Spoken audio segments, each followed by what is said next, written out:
श्री दक्षिणमुखी हनुमान मंदिरात श्री शीतला देवी मूर्तीची प्राणप्रतिष्ठा संपन्न. नांदेड शहरातील मगनपुरा वसंतनगर भागात श्री दक्षिणमुखी हनुमान मंदिरात श्री शीतला देवी मूर्तीची प्राणप्रतिष्ठा संपन्न झाली. ही प्राणप्रतिष्ठा गुरुवार दिनांक 5 मार्च रोजी सकाळी 11 वाजता पार पडली आहे. या सोहळ्यानिमित्त भव्य महाप्रसादाचे आयोजन करण्यात आले होते. नवीन मोंढा, मगनपुरा, बाबानगर आणि वसंतनगर परिसरातील नागरिकांनी या धार्मिक सोहळ्याचा लाभ घेतला. मंदिर ट्रस्टचे अध्यक्ष व माजी नगरसेवक गंगाधर अण्णा यांनी या कार्यक्रमाचे आयोजन केले होते.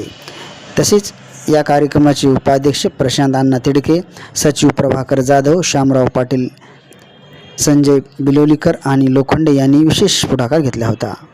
आमच्या दक्षिणमुखी हनुमान मंदिर ट्रस्टच्या वतीने शीतला देवीच्या मूर्तीची यापूर्वी स्थापना केली होती. आमच्या संस्थेचे अध्यक्ष गंगाधर अण्णा पोणाला, मी सचिव प्राध्यापक प्रभाकर जाधव, श्यामराव पाटील, आपले गणपतराव रत्नपारखी आणि सर्व ट्रस्टींनी हे मिळून कार्यक्रम जवळपास 2021 पासून आम्ही घेतो. आणि यावेळेस नवीन मूर्ती गंगाधर अण्णा पोणालांनी आमच्याकडे ही देवी आज दिलेली आहे. सर्व भक्तांच्या मदतीने मगरपुरा, वसंतनगर, नवीन मोंढा येथलच्या सर्वांच्या मदतीने आम्ही हा कार्यक्रम करत असतो. आज जवळपास 1,500 ते 2,000 भक्तांना आम्ही महाप्रसादाचं वाटप केलं आहे. याच्यामध्ये भगिनींचा सर्वात मोठा वाटा आहे. भगिनींच्या विचारामुळेच, भगिनींच्या अपेक्षामुळेच ही मूर्तींची नवीन मूर्ती आणून आम्ही ती प्रतिष्ठापना केली.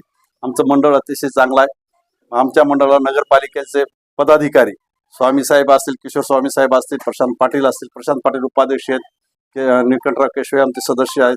असे सर्वांच्या मदतीने आम्ही इथं हे करतो असतो. नवीन पदाधिकाऱ्यांना आम्ही इथे बोलावून त्यांच्या शाल श्रीफळ देऊन सत्कार करत असतो.